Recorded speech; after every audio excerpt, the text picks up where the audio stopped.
Camera lightman হয়েছে।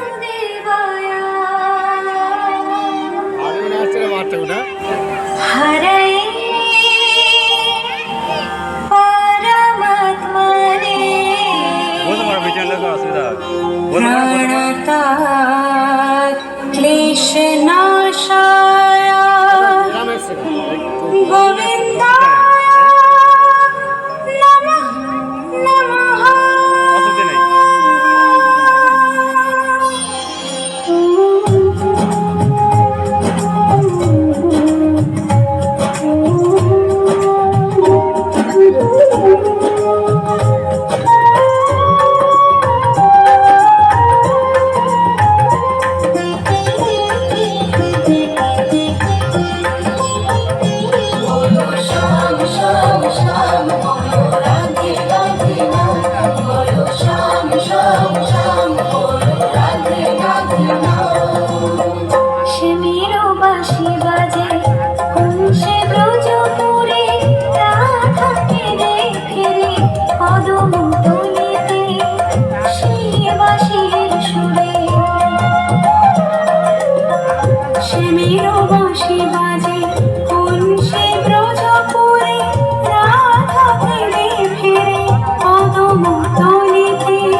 অসংখ্য ধন্যবাদ। একটি ধর্মীয় সঙ্গীতের উপর এত সুন্দর যে একটি নৃত্য হতে পারে সেটা আমরা এই মঞ্চে থেকে এবং অনুষ্ঠান প্রাঙ্গণে থেকে আমরা দর্শন করতে পারলাম। সত্যি মুগ্ধ সুন্দর এই নৃত্যে আমাদের কমিটির পক্ষ থেকে এই শিল্পীকে ক্ষুদ্র উপহার একটি পেন তুলে দিচ্ছে।